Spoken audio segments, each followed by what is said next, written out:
Are you a football fan? Have you ever found yourself wondering, what in the world was that ref thinking? Well, Mike D, the referee, is here to help you. Join me on Whistle Talk as I talk to professionals on the field and in the booth to help you understand what is going on inside the mind of a football official.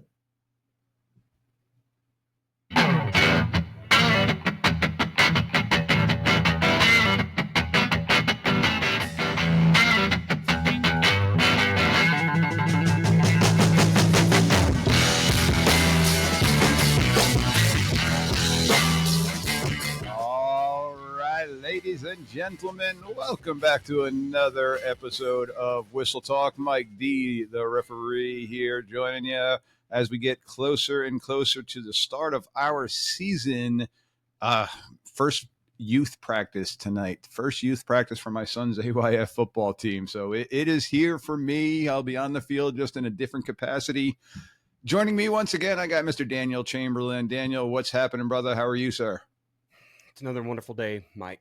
It's I think we are 2 weeks away from first practice or something, like August 11th. So very nice, very nice. And for those that are just joining us, and if you're catching up on it, one quick thing I want to do here before we truly dive into the show is over the past week or so, we've had a couple of celebrities and people in the world that have had some influence on us. So I just want to play a little homage here to get us rolling here. So I think Daniel will appreciate this one.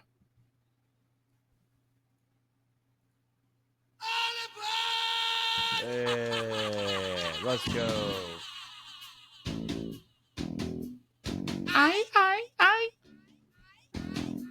Love it.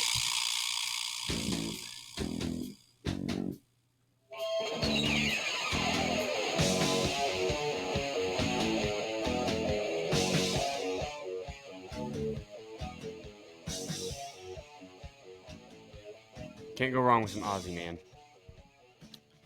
If you are involved in the game of football in any capacity, you've heard this being played in the stadiums, the walk-ups, the locker rooms, so much Ozzy Osbourne stuff out there. I mean, I know growing up, he was always being blasted in our locker room. So he'll be missed. Surely he'll be missed. And that last show he did was kind of amazing. Just still seeing him sitting there, but still rocking out, man.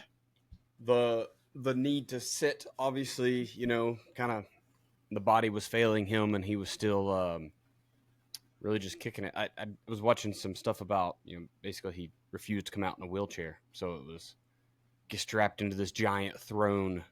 Yeah, and I mean, there's so much stuff out there on social media about that show, and I don't know what's true and what's not, but supposedly he was cursing at people to help him stand up, and he couldn't stand up. So, and then I heard "Mama, I'm coming home."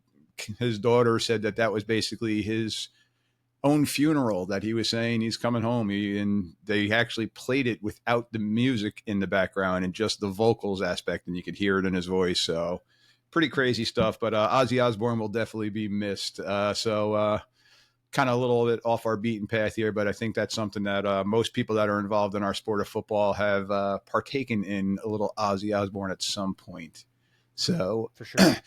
So let's dive into our show, and to get going with the show, got to start off with my little quick read here. So if you are enjoying the show, do me a favor, hit those follow and subscribe buttons right now. It's completely and totally free. It really helps other people find the podcast. While you're at it, I'd love it if you could leave a quick rating or review on your favorite podcast app. This only takes minutes, and your feedback means a whole lot. And again, it gets the word out to everybody. If you know somebody who'd enjoy the show, share the episode with them or post about it in social media. Every share helps grow the community. And speaking of the community, you can go to my YouTube channel where you can see some other behind the scenes things. And also I'm going to talk about my Vets to Refs friends here. So you can go to vets2refs.com and take a look at what they've got. They've got some amazing stuff there. So help them out, help my partners out with Vets to Refs. And if you are interested in possibly making a small donation, helping keep the show going, okay, you can go to the buymeacoffee.com/Mike D the referee. So you got buymeacoffee.com/Mike D the referee. That's going to help me out a little bit, keep the show going. and Vets to Refs, which is the one I really wanted to push. Take a look at vetstoRefs.com.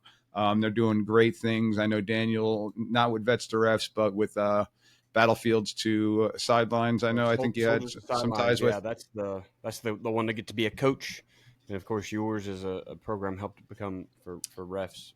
Both are in dire need of good people.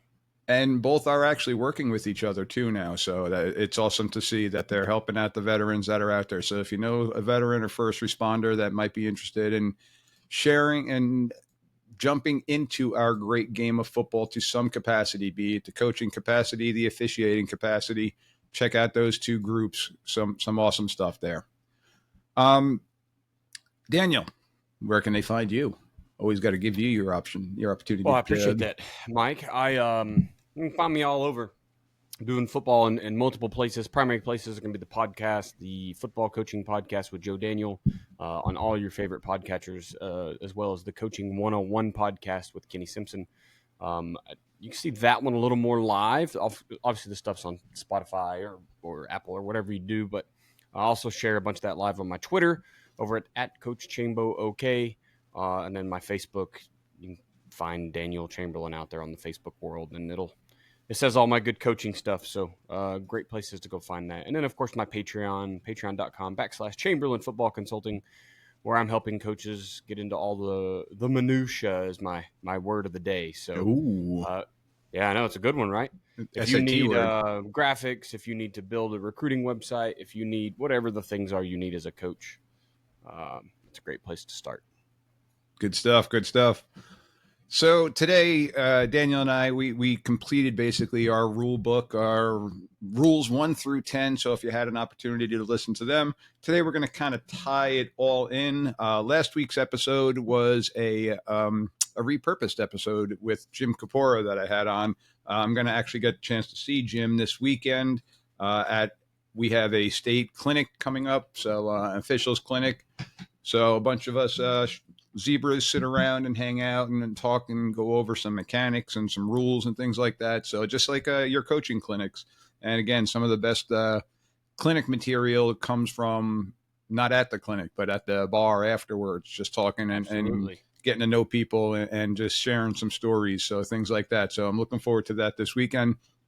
But with this episode, we're going to tie in the penalty signals and the yardage. So things that we all do need to know. And I know as a referee and working those youth games and stuff like that in the JV games, so varsity, we're kind of looking at each other sometimes like, what's the signal for that? And I know there was a great commercial back in the day of, we got something on the other team, and they were mic'd up. So it didn't come across too good, but but we want to make sure that we know this. And I got a little explanation here that I would like to read. And Daniel, I'll let you take the for the coaches rationale of why you want to know this. But having a strong understanding of the penalty signals and their associated yardage is essential, not just for us, but also for the coaches.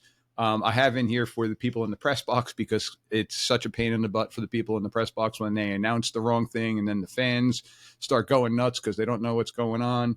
But so for the press box people to understand what's going on, and also for your casual fan to kind of have an idea, because it ensures for a smoother, safe, transparent game for all the people. For us, the officials, knowing the signals and the yardage enables accurate and consistent enforcement of the rules. I mean, I don't know why I put this in there, but I got it in there. It's vital for maintaining fairness and minimizing risk. Proper signaling facilitates clear communication on the field. We've talked a number of times about the O to O's that we have, but now this is us communicating with the fans. And one thing that I've picked up on is here in New Jersey, it's not very common that we are mic'd up to the PA system, but we want to announce it just like we are mic'd up to a PA system so that we get into that routine with it. So when we do get into that big game and you are mic'd up, it's not something that's new for you.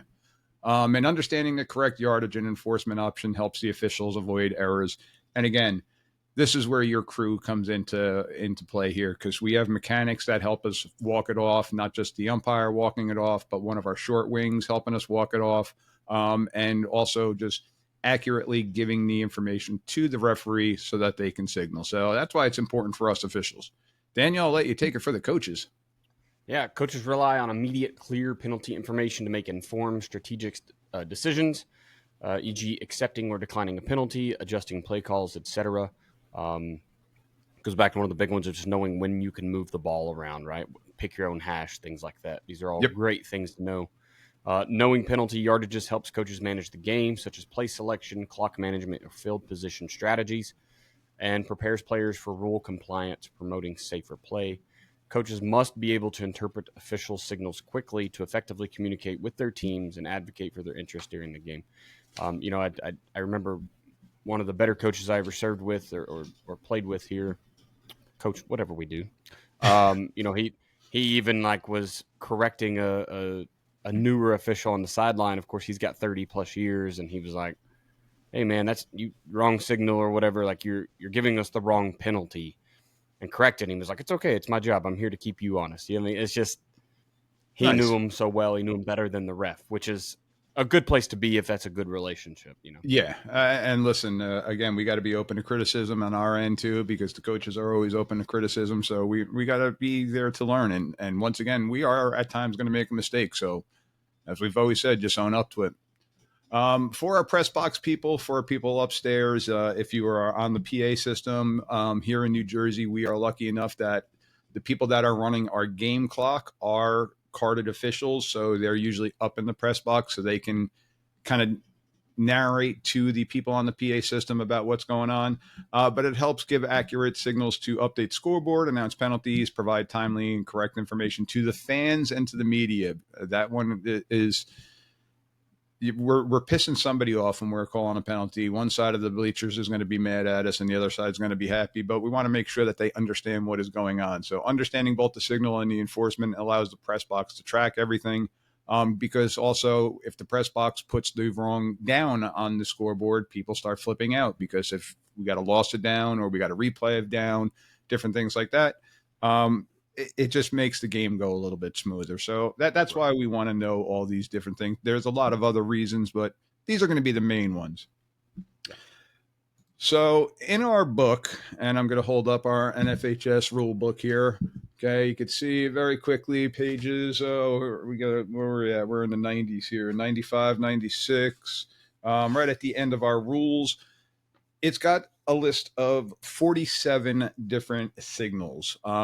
And what I decided to do here is we're not going to go 1 through 47, but I decided to break it down into what are administrative type of signals, signals for 5-yard penalties, 10-yard penalties, and then our 15-yard penalties. So we're going to kind of build upon them. So starting off with our administrative type of signals here. And again, I got these right from the NFHS rule book here, but we're starting the clock, ball's ready for play. Signal number 1, and again, Daniel and I, when we talked about, when we broke down, Daniel's like, Mike, what does 32-9 means? Well, we're going to go into, and you'll see what signal 32 is and what signal 9 is. So signaling a ready for play is just our arm straight out and blowing the whistle and bringing one hand down. So it's kind of like giving that first down, but you're kind of just punching it into play. So we want to get that going. So you'll see that, especially on the opening kickoff, that means we are ready to rock and roll. And now if we've got an untimed down, you're going to see a little cowboy going here. So we're not saying whoopee or whoop-de-doo or anything to try to downgrade anything, but just that little spin means that we're signaling to our clock operator that it is an untimed down. So we're going to get that on our tries after a touchdown. And if we do have an untimed down. And then to start the clock is that full wind. So again, for those that aren't able to see this, think about your third base coach sending somebody home. That arm is spinning. That's what we're going to do. We're not going to be as crazy as that third base coach, but it's just going to be that ready for play, possibly with the wind. So we're just going on there. All right, Daniel, I'll let you take number 2 here, and we are in order here. So we got signals 3 and 4. Absolutely. Number 3 here being the timeout, discretionary or injury timeout. And it's got I always think it's the air, if you go to an airport and they're bringing a plane to a stop or whatever, right? So hands crossed over their head, then out wide, back and forth.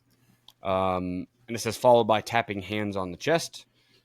I have to ask, is that different in the upper leagues? Because sometimes it seems like it's officials timeout or it's That's a exactly team what it calls means. a timeout. So that's going to be your discretionary or injury timeout. We're going to give a little tap on our chest saying this is our timeout, because typically now what we're going to do is if Daniel's team calls a timeout, we're going to wave our arms to kill the clock, and then we're going to turn and we're going to point to their team for who's taking the timeout. But if we tap ourselves in the chest, that means it's our timeout, either for injury or whatever it may be. So Awesome. Number 4 here, I've not had to deal with, so TV and radio timeouts. If you're doing that in high school, kudos to you. I know there's some guys out there that have to put up with that stuff. And it's basically the timeout signal a coach would give is what the ref is going to give. So making a T with his two hands. yeah, and I'm not going to lie to you. I don't know, and I've done some games on TV. I don't know that we've actually ever given that signal other than just kill the clock, and then we look for that guy. If you've ever gone to a professional sporting event, they still got that guy with a glove that's like 60 yards on the opposite sideline. Just they're the ones saying, "Okay, they got a big red glove on, and all right, here we go. We're back live. So let's go." So it's interesting getting the pregame production meeting that we have to go through on when they want the players out on the field and stuff like that. So it's a fun thing. All right, so moving on for a couple more administrative ones and some pretty easy ones. So now we have signal number 7, which is for a touchback. Now this is different from our upper levels in high school. It is the hand straight up and then just a short side to side wave, just like we're waving goodbye. Okay, I know in the NFL you've got them pounding the ground, slapping down to the ground. Okay, that is not the high school rule. The high school NFHS rule is just over the head with the clock probably shouldn't have started if it's on a kickoff because it's going through, but whatever it may be, we're gonna give that touchback. Our first down, again, these ones are kind of common and easy. Some people like to do it a little bit more pronounced. You've got those umpires in baseball with their strikeouts that are like Naked Gun and Leslie Nielsen doing the split and everything like that. And same people with their first downs are really adamant. That's a first down. And they're pointing and giving the right direction. So we got our first down going there. And then lastly, number 10 is for our incomplete forward pass, the arms waving in front, crossing high to high, or high low, I should say. This is also going to be the same signal if a team wants to decline a penalty. If the point after is no good and no score happens, or if a team gets the coin toss and they choose to defer the coin toss. So on the coin toss, you defer, we're going to go tap them on the shoulder. We're going to give that wave off signal, and then we're going to go to the other side and we're going to give the receiving signal. We're not going to give the kicking signal there because that means they're kicking off twice. So don't give the kids the options to do that. So again, pretty easy stuff. These again are on the administrative aspect. And our last one here, Daniel, administratively, what do you got? Absolutely. Signal number 11, legal touching of a forward pass or kick. I feel like this is one you often see when they're saying like the ball's tipped in the air or whatever, right? If Correct. not going to give a defensive pass interference, everybody's screaming for it and they'll say, hey, that ball was tipped. And that's exactly the reason why we do it, is to make sure that everybody knows. So if that kid does get hit, it's a free game at that point in time. Disregard a flag is signal 13, so picking up the flag, and it's almost like the touchback over your head, just waving it off, right? It's what we've always said, waving off the flag. Yep. And then anytime you end a period, generally people want this at the end of the game, but ref takes the ball, holds it directly overhead. That is signal 14 to end that period. Yes, sir. I don't know that we've see that as much except halftime and into the game. I'm sure it's supposed to be every quarter, right? But that is the most common time is going to be the halftime and the end of the game, because the switch over in quarters, we're recording where the ball is, what hash mark, who's got the ball, making sure that we reset the chains properly and things like that. So mechanically, me as an umpire, I'm standing over the ball at that point in time. So I'm probably the one that's going to do that. But I've got my card out and I'm writing, all right, we got 3rd and 5 from the plus 35 going in on the right hash or right goalpost and stuff like that. So that when we switch sides, I'm making sure that I put it back on the right thing and that our chains are set up properly. So Right. usually halftime and end of game. Definitely end of game we do. All right. So a couple more administrative ones here. We got our sideline warning. Okay. This one will have a flag with it, but when it's just a warning, it's just you see the referee with their arms straight out wide and just kind of pushing everybody back. That is just a warning. So a flag will be thrown, but there will be no yardage on that. So again, I've categorized that one under our administrative one because once we now start getting into the penalties for the sideline, it will be a different signal. So our warning is just by pushing everybody back, okay, and just telling everybody.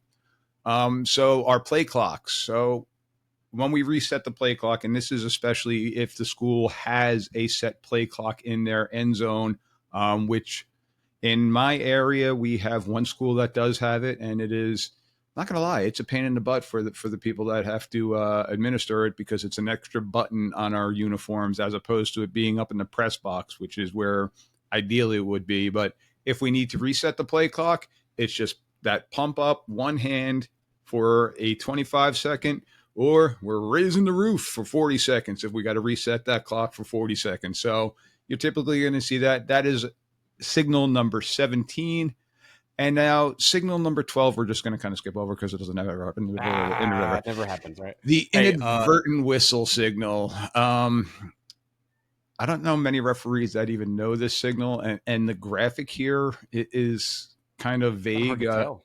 Yeah, it's like, or am I giving you a thumbs up? Like, hey, that was me. I screwed that one up. Or am I don't know. It's just kind of basically a punch straight out in front. So that is signal number 12. What do you got for me? The 17, that was always the Tom Brady rule, right? It seemed like every time he was in a pickle or the time was running out, boy, he was asking the ref to reset, and they always did, right? And so it obviously he just knew the game really well, and like, hey, y'all didn't start the clock or didn't restart it. So yeah, Tom Brady is. I remember everybody being so upset that when Tom Brady's season's on the line, he's getting an extra 25. Tom Brady is leading a very tough life. I hear now.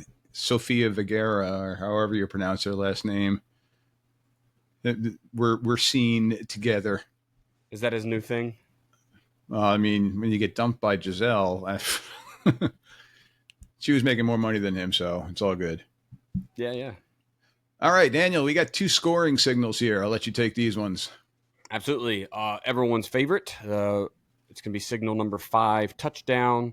Can also be used as field goal being good, or a points after touchdown, or a PAT. It's the touchdown signal, right? Hand straight up. You look like a goalpost. Yes. Oh, and then number 6, signal 6 is going to be the safety.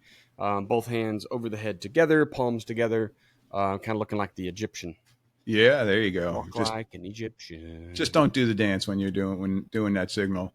One thing mechanically that I'd like to talk about with the touchdown one especially is many, especially younger officials, if you've got a hand whistle or even if you've got the lanyard whistle, blow the whistle, kill the play because we don't want anybody getting an extra shot in there, and then go up with two hands. Really go up with it because you'll see sometimes people blowing the whistle with one hand up and then bringing the second hand up. It just kind of looks better for us.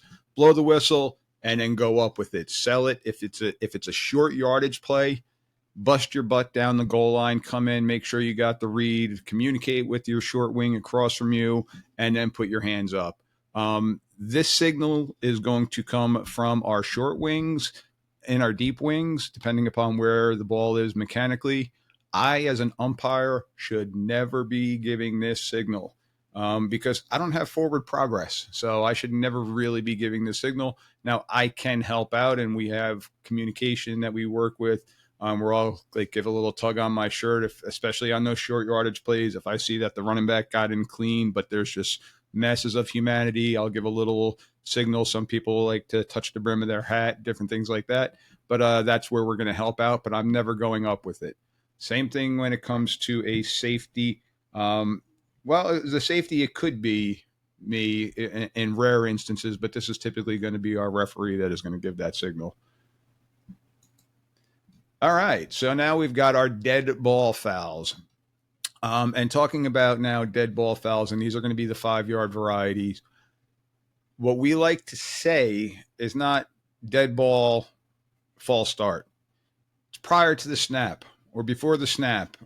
Okay, again, we want to get that communication. So again, it just sounds a little bit better, but prior to the snap, and that's going to be kind of like our touchback. It's going to be the hand straight up in the air, signaling that it was a dead ball penalty. So that's going to be the first penalty. So dead ball, encroachment, penalty on the defense, 2 hands on the hip. Okay, that is your offsides penalty that people more commonly think. So that's going to be signal 18, hands on the hip. Signal 19 is going to be for a false start. It also includes our free kick infraction. So you kick the ball out of bounds.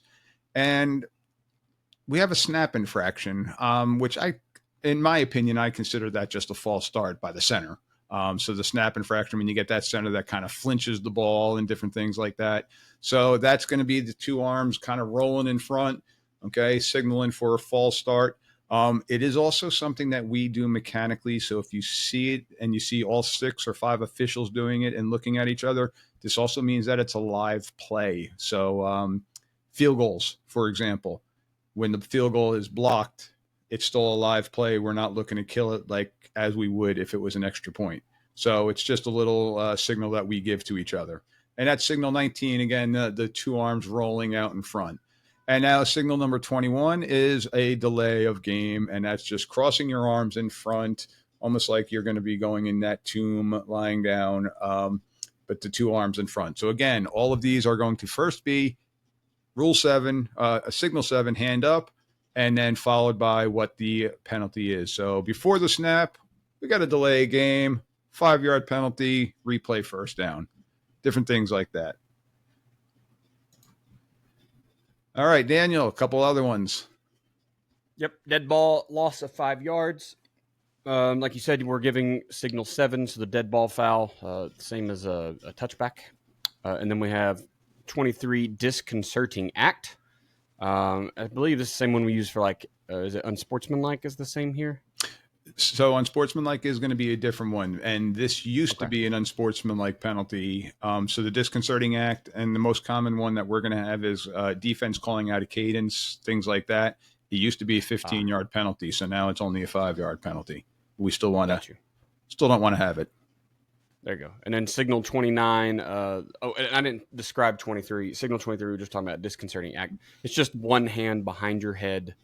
So the elbow will be up, putting the hand behind their head. Signal 29, sideline interference or non-player outside of the team box. So this is, I think I've seen this when we run into the ref and stuff like that, right? It seems like maybe it was a different one, but yeah, sideline interference. Yeah, so this is going to be the second flag for your sideline warning now. So now we're going to have the 5-yard penalty. And again, this could be a dead ball. This could be a live ball play, depending upon where it is. But also, it's when a non-team player is outside of the team box, or it can be a player. But I know we talked about COVID and the team box. We want to keep everybody within those 25 to 25. So when you have that coach that's coaching from the 10-yard line, this could fall into that play. So again, the first one should be a sideline warning, and the second one now can be a 5-yard penalty. So now we got some live ball penalties here. So there's still 5-yard penalties. So we got signals 19, 20, and 22. So these ones are not going to have the dead ball signal. So these ones are going to be our illegal formation or our free kick out of bounds. So again, kind of like that false start. So an illegal formation is going to be the same signal as a false start. So signal 19 again, 5-yard penalty. But again, it's a live ball penalty because the penalty doesn't happen until the ball is snapped because you can adjust your formation. An illegal shift is going to be 2 hands. Okay, 2 hands out in front, kind of giving an away like a karate chop motion. Okay, that's going to be your illegal shift, where your illegal motion is going to be that 1-hand penalty. So your illegal motion is going to be kind of like that receiver going forward after they're motioning. So we want to keep them going parallel to the line of scrimmage. If they start going forward, okay, that's going to be an illegal motion penalty. Your illegal shift penalty is going to be when you have 2 guys moving at the same time and they don't reset in time. Okay, that's going to be your illegal shift penalty. So that is penalty 20. So illegal shift is the two-handed karate chop. Legal motion is the one-handed karate chop. And then our illegal substitution. Again, we talked about illegal participation and illegal substitution. We want to try to get this one. It doesn't fall under the dead ball category, but a lot of times we want to get this as a dead ball category. So we want to catch it before the ball is snapped. And this is one arm coming across, okay, straight across and touching your opposite shoulder with your hand. So at times there will be the dead ball signal, dead ball, illegal substitution, because we want to try to get this before it's illegal participation. So we want to try to get that beforehand. All right, some other 5-yard penalties. Daniel, here you go. You're in the 30s. Absolutely. Signal 32, invalid or illegal fair catch. You can go back to the rules episode where we went through all of the craziness with a fair catch. Signal and that's going to be just like the old stop sign or freeze, right? It's going to be arm at a 90-degree angle, and then your hand straight up. Yeah, and 35. A lot of times with this one, a lot of times you will see the official give almost like the fair catch signal too, so that the people know exactly what it is. There you go. Signal 35, illegal forward pass. And that's going to be the hand behind the back at about waist level, and then they move it up and down, right? So it's going to be about the belt area, and then the hand moves up and down behind their back. 37, an eligible receiver illegally downfield. So especially in the RPO world, we've seen this one coming around a lot more, but that's going to be the hand up on top of the hat or on top of the head. So, I don't know if it matters right or left hand here, but you're going to see the elbow obviously up, hand on top of the head saying, hey, there's an illegal guy downfield here. And I just want to go back to signal 35 with the illegal forward pass. With this signal, it is going to be by B. So if it's after a turnover and they do kind of like a forward handoff, because if it's on A, we're also then going to have the loss of down signal that will go with it, which we're going to talk about in a Thank moment. You for correcting that. So just wanted to add that in there. So an illegal forward pass, there's not going to be a loss of down if it's a penalty by B. We're not going to start on second down, so we're going to start on first down still. So, all right. So we got a couple other ones here, still of the 5-yard variety. We've got running into the kicker or the holder. That is basically just kind of giving a short little kicking motion. And for some of the older referees, that's about as high as the light can go these days. So it's just a small little simulated kick, myself included, when those hammies tighten up on me. So I'm not trying to get on anybody. That is signal number 30. Signal number 44 is helping the runner, the tush push. That is going to be two hands pushing forward. And again, we talked about that one, especially I think in Rule 9 and 10, we really went into it. Yes, it is right at tush level. Odd that you picked tush that up, but okay. And then signal number 45 is going to be the incidental grasping of an opponent's face mask. Again, NFHS rules, we do have a 5-yard and a 15-yard variety when it comes to our face mask. So that's going to be one hand in front, like you're pulling down right above, basically from your eyes to your chin, one hand coming up and down. So that is going to be the 5-yard variety for a face mask penalty. And again, face masks includes not just the face mask itself, but the ear holes, the back of the helmet, any type of opening in the helmet itself. All right. So Daniel, this is why I wanted to jump in before. So next series is our 5-yard penalties with the added loss of down. Perfect. So like you said, Mike just said, losing 5 yards and loss of down. Signal 16 is our first one, illegal touching. And that's going to be both hands, basically touching down on top of their own shoulders. If I'm describing it to you, if you're not watching, great. This is a great episode to probably Google what do these look like, or watch this on YouTube if Mike's putting it out on YouTube. Give you an idea of what these things look like. The visual here is going to be way better than us trying to describe it. Illegal forward pass or forward handing, same as before when we talked about illegal forward pass. It's the same signal, so hand behind the back at about belt level, and then the hand moves up and down the behind their back. 36, signal 36, intentional grounding. Both hands start parallel to the surface to one side, and then, kind of making that angled movement towards the ground with both hands. And then 9, loss of down. So any of those 3 plus signal 9, loss of down, going to be the old surrender cobra. So both hands behind the head. And then, surrender cobra. If you've seen, where was that originally? Like the Michigan State game, right? When Michigan fumbled the punt, all they had to do was get the ball away, and Michigan State scores and wins the game. So yes, the original surrender cobra, I think. But there you go. So that's your loss of down, because that's probably what you're doing as a coach too. So angry, doing the cobra pose. There may be a broken clipboard or some papers being flown in the air too at that point. Sure. Maybe a headset smashed. Yeah. So a lot of things like that. So again, the intentional grounding is going to be our most common one. The illegal touching, when you get a lineman that catches the ball, we're gonna see it there. But again, we also want to take into account with that, as we've talked about, if the quarterback throws the ball into the back of the offensive lineman, we're not going to call that illegal touching because that's incidental. It's when that lineman or ineligible receiver touches it purposely. We're going to look for that one. And a lot of times these are also spot fouls. So the intentional grounding, we're going to go 5 yards back from where that grounding happened. So we want to kind of beanbag that or drop our flag in the spot, and then we're going to go 5 yards back from that.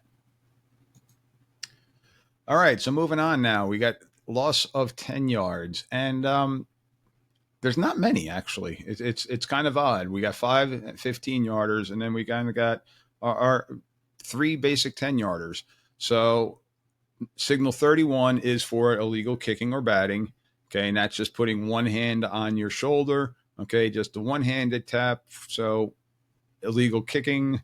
Okay, we've talked about that one. Signal 42 is going to be our most common one with the 10-yard variety. That is our holding penalty. So that is going to be, I'm a righty, so I go left hand goes and grabs my right wrist, okay, and I keep it out in front. So holding and then pointing again to the direction of the team that got caught with it. And then signal 44 is an interlocked blocking. I don't think I've seen this one ever called. It kind of looks a little bit like the tush push It's the same setup, signal, right? It's not the same signal because it's kind of coming out to the side, so it's a little bit unique. And this is where you're going to have 2 guys that are locking arms, locking legs illegally across the board, other than on a kick formation and different things like that. So it's not very, very common, but these are the ones that really kind of mess us up when we're out there and we're looking at each other like, what do you got? Okay, here's the signal. All right, thank you. So again, we like to communicate and help each other out. All right, our last one, Daniel, for our 10-yard variety has multiple things. So signal number 43, take it away. Yep, signal 43 is going to be the old stop sign, hand up, and then holding your wrist with the opposite hand. So essentially holding penalty, but turn your the primary hand around to face away. It's going to be for illegal blocking technique, runner grasping a teammate, which I did not know was a penalty, to be honest with you, or a foul, I should say. I did not know it was a foul. Illegal use of the hands, illegal block in the back, and illegal block on free kicks. All of those are going to use signal 43 and be a 10-yard variety.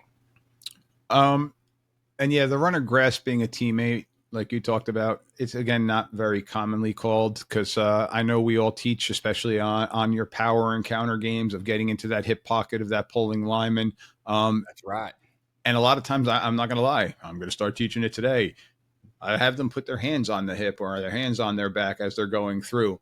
But if they're grasping put a towel it on their belt, and tell them grab the towel, right? Well, like grabbing the towel, and that's a great practice, but grabbing it in the game and grabbing that belt, that's going to be where you're going to get that penalty. Again, not very common, but you will see the hand on the back, and almost sometimes they're playing patty cake. And I mean, really good running backs, when they got great vision, might be taking power left, and all of a sudden they're cutting it all the way back to the right because they got their hand on the back, and they're like, oh, I ain't going anywhere now. I got to bounce it back. So, and all of a sudden they reverse fields on it.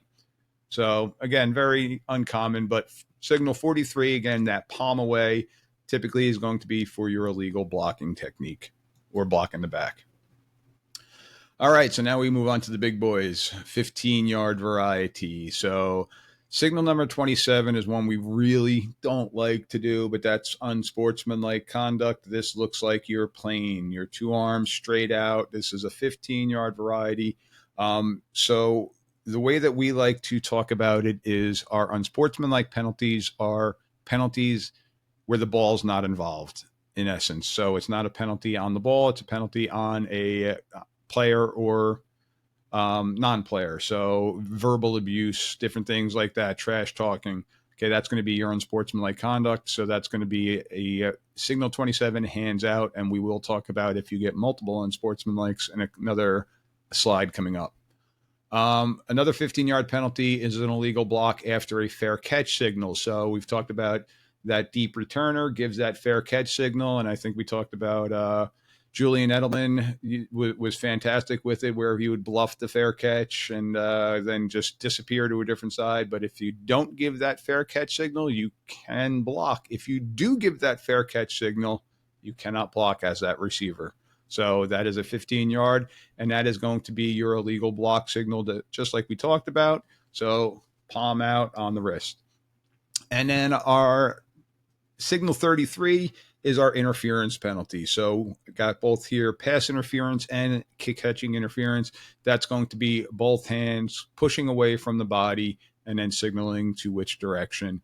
These are 15-yard penalties. Daniel, what do you notice that's missing here that it would not be missing in the NFL game for the pass interference? Ooh. I don't know. You have to fill me in. I'm not well studied, I guess. No, you do. You're gonna be mad. I might not have worded it correctly. Not an automatic first down. Oh, touche. Yes. Thank you. I don't think about the combo of the signals. Gotcha. Only the three roughings. That's right. Yes. We're getting there. We're getting there. All right. So here you go, Daniel. Right down the line here.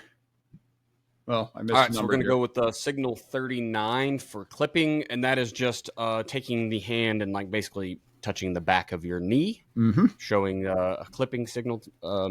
Signal 40, illegal block below the waist. That's both hands hitting around the knee, but in the front this time. And then a chop block is going to be it's almost like double karate chop on your own hips or your own thighs there. So arms straight down, 45-degree angles, and you're going to come into your own legs. That's signal 41 for a chop block. And then signal 28, illegal participation. Looks a little bit like the loss of a down, but instead of being behind the head, now we're on top of the head. I believe, was it illegal substitution is the single? Is Yes. that what it was? Yep. And then a double is illegal participation. So touching the top of the hat or the head with both hands. So let me correct myself really quick. The illegal substitution is going to be the arm across the chest. So the arm straight across the chest. It's our ineligible downfield where we have the one hand on top of the head. There we go. Thank you. I was digging through as you said that. Yes. Ineligible receiver illegally downfield would be the solo. Illegal participation is the double. Now, this slide here is particularly important because, well, 3.5 out of these 4 are all safety issues. So the clipping, the block below the waist, the chop block, they are definite safety ones. And that illegal participation can also be a safety one because this is also going to include that helmetless player. So when they are participating, that is going to be a safety foul, which is why they are all of the 15-yard variety. So then we also have now personal fouls. So again, 15-yard penalties. And there are a couple of personal fouls where it is just a signal for personal foul, which is kind of odd because it leaves it kind of open for interpretation. But you're going to have an illegal personal conduct. and illegal personal contact too, such as charging into an opponent for an opponent that's obviously outside the play. So you got a toss sweep going to the left, and all of a sudden that right tackle peels back and just absolutely blasts the defensive end that's 15 yards away from the play and behind the play. We're gonna have a personal foul on that one. Basically, it falls under the unnecessary roughness, which is most commonly what people think of with it, but that's actually not one of our signals on necessary roughness. So it's just a personal foul, which is going to be one arm out in front and kind of giving a karate chop with the other arm on it. So with a closed fist with this one.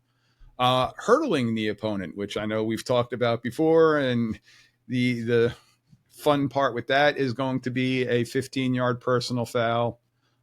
Initiating contact with a helmetless opponent. So if that running back, their helmet pops off, and I, as a linebacker, I come in and I blow that person up. Well, now I've initiated that contact, so that's going to be a personal foul on me. And then our slapping blockers' heads, not Alan Page, who was famous for the old head slap back in the day. Big defensive end, a Hall of Famer. It's going to come to me afterwards. Whatever gets them to not think about blocking me, right? Yeah. So I used to teach this back in the day when I coached. It's one that doesn't get caught often. The head slap does get caught. It's the illegal hands to the face penalty, the illegal use of the hands penalty that I used to kind of teach. Didn't get caught very often, so coaches, don't do it. Don't follow my lead. All right, so now we got our personal fouls that are multiple signals. So again, we've got the additional. So starting it off with the personal foul. So again, so it's still number 38. And Daniel, I'll let you take the next three here. So we got 38 plus. There we go. So 38 plus signal 24, illegal helmet contact on a defenseless player. So this is the targeting signal from the upper leagues, right? So we're going to take the fist, put it into the side of our head. Basically, you're making contact with the defensive player in the helmet area. Tripping, looks like you're trying to trip yourself. That's going to be signal 46, okay, so for the tripping. So once again, personal foul plus tripping. And the last one on this page is going to be 38 plus signal 45, grasping an opponent's face mask. So this is where we go from the 5-yard variety to the 15-yard variety is when it's a personal foul. Basically from incidental to like purposely yanking someone down by their face mask. Correct. So or a hole in the helmet of any kind. Yep. So we're looking to see, is there any type of tug pull type of thing with the 15-yard penalty? Did they grab it, hold on to it, or was it just their hand went on it and then came back off of it? So, but again, preceded by the 38 for the personal foul. So we got three more here with our personal fouls. So again, signal 38, and then followed up by our horse collar, which is signal 25, which is grabbing the inside of our jersey and kind of giving it a pull to the side. That is going to be a 15-yard horse collar. So personal foul, horse collar. And again, it can be from the side or from behind, and the runner needs to be brought down to the ground. So that's signal 25. Signal 26 is an illegal blindside block, so our peel back blocks, things like that. So different than targeting, this is the blind side, and this is bringing two fists together, okay? Bringing them right in front like you're the Hulk smash and bringing our fists together. Yeah, that's what my kids would say too. Love it. And then signal number 29 is illegal personal contact in the restricted area. So this is now going to be flag number 3 for the sideline warning, or if there is contact. So this is the 15-yard variety. So coaches, again, talked about that area is our office. If we run into you in our office, it is a 15-yard penalty. You don't even get a warning on that one. So it can go straight to it. But we can, if we continually have that sideline warning, it can be that 15-yard variety. But we hit you because you're in our area. It's a penalty, and it's a big one. It's a 15-yarder. So please stay out of that area. And this also goes for if it's a player in the area, because we're looking to try to get your spots that are dire and more important. So get out of our way so we can see it. All right, Daniel. Here you go. All right, so we get into the R's. Personal foul with automatic first down. I'm really glad I know this one because now I get to, help educate other coaches or mainly the fans when they always think that they should get a first down. First of all, we are going to give signal 38 for the personal foul, and then we're going to add one of the rest of these, which is signal 34, roughing the passer. So we've got one hand up, kind of diagonal across your chest down towards the ground as if it were a quarterback completing the follow through. Good form there, ref. That, of course, is going to be a personal foul. You're going to get the roughing the passer, and then you will add signal 8 for the first down, which we discussed earlier, just facing the direction the ball is supposed to be going and given the first down, the old tomahawk chop. The other one here on this page is going to be with signal 30, which is roughing the kicker or the holder. And we talked about it before, kind of the old man single leg kick there. So it would be 38, the personal foul, giving the kicker, roughing the kicker, and then the first down signal 8. There's no special signal for roughing the snapper. It is just going to be the same as roughing the kicker. Not roughing the kicker, but just the personal foul with the first down. So that's the one. So there's no special signal. Sorry. Yes, it falls under our roughing. Yeah. So I know what you're going at. It falls under our roughing category. So there's the R's. So roughing the snapper, okay, is 38. So the personal foul and then the first down. So this is the one where people in the press box are going to be like, well, what the heck was that? There's no personal foul roughing the snapper and giving type of any or snap motion or anything like that. But that's the third R. So roughing the passer, roughing the kicker holder, and roughing the snapper are 3 automatic first down penalties. Yes. Sorry, I misspoke there. Nope, you're good. And our last slide here is our disqualifications associated with certain 15-yard penalties. So these ones can be either 38, which is our personal foul signal with the single arm chop with the fist, or it can be signal 27, which is our 2 arms straight out for unsportsmanlike conduct penalties. So we could have fighting, intentional contact with an official, striking, kicking, kneeing, or any act that is unduly rough or flagrant, okay, all can lead to signal 47, which is the old heave-ho, the thumb up and going out. Okay, so that can be combined with 38 or with 27, so personal foul or unsportsmanlike conduct. So a player who receives a second, or player or non-player, I should say, who receives a second unsportsmanlike conduct foul is going to get that unsportsmanlike and then the heave-ho. And also, if anybody from the bench leaves during a fight, that player is automatically ejected. So they'll get a personal foul plus the ejection, the disqualification signal of Rule 27. So again, these ones don't like doing it. I think we've done it once in my career. We try to verbally communicate to dissuade these things from happening, but unfortunately emotions do get the best out of both players, coaches, and sometimes even officials. But we don't want to eject anybody if we can avoid it. So, Daniel, that is it. We have concluded our signals. Again, for those people that are listening, this is a great one to go onto the YouTube page. Look up Mike D, the referee, or Whistle Talk on YouTube, because you'll see the graphics there while you're sitting on the beach, because we've still got a couple more weeks to just refresh your memory with all these different signals. Because again, I have a card that I keep with me in my play card in my pocket just to give me a reminder, but it's kind of silly sometimes sitting there looking, no, which one was this? We want to know these ones. And again, it just helps the game go smoother. So, Daniel, thank you, sir. Appreciate you once again giving me the opportunity to come on and help you work through some stuff here, man. Yeah, man, you're making this habit. Appreciate you guys. If you are looking to go vets to refs, I think that's an excellent opportunity for you to get back in the sports world. I being a veteran myself, I understand that sometimes we just need that cohesiveness. We need that teamwork. I think Vets to Refs is a great way for you to get back on a team.